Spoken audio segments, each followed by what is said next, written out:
Africa's fragile grid under geopolitical strain. The US-Israel conflict with Iran has triggered a secondary energy crisis across Africa, exposing systemic vulnerabilities in fuel-dependent economies.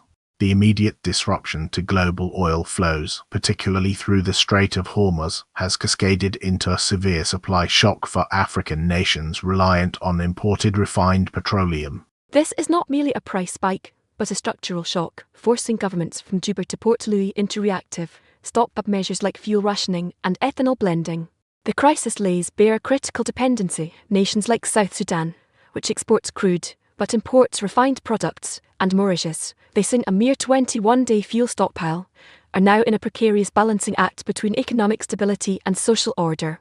This situation underscores how distant geopolitical conflicts can rapidly destabilize the infrastructure of emerging economies, turning energy security into an immediate political imperative.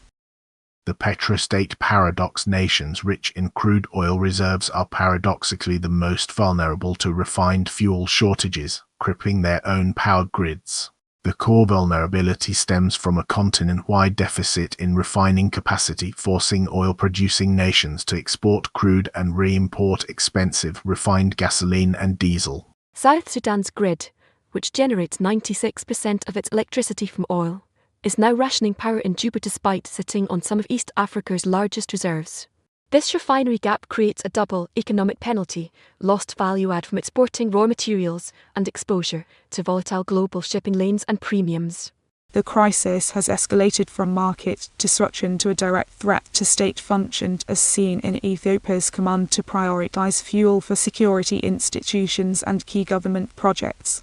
This dependency transforms a logistical challenge into a national security issue, where energy allocation becomes a tool for political control, especially in volatile regions like Tigray.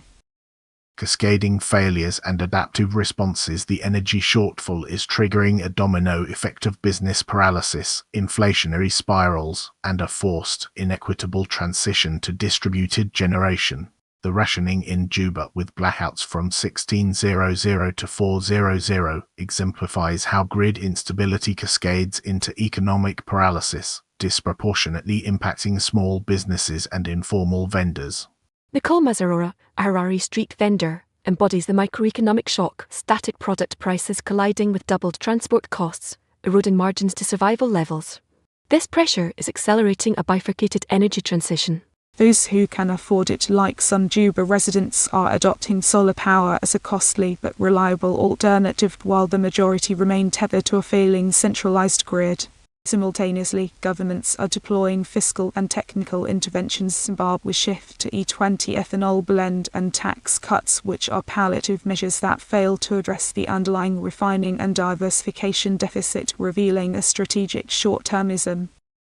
A continent at an energy crossroads. The Iran conflict crisis is a stark stress test, revealing that Africa's path to stability requires a decisive pivot from fuel import dependency to integrated energy sovereignty. The verdict is clear: reactive rationing and fuel blending are unsustainable solutions to a systemic vulnerability. The projected consequence is a deepening of economic inequality and political fragility, as seen in the divergent coping capacities of states, corporations, and citizens. The strategic next step must be a continent-wide investment in modular refining capacity, regional fuel reserves, and diversified generation mixes that leverage Africa's vast solar and gas potential. The alternative is a future where African growth and stability remain hostage to distant conflicts. The crisis presents a rare moment of clarity and urgency. The pursuit of integrated energy sovereignty is no longer a long-term development goal, but an immediate imperative for economic resilience and geopolitical agency.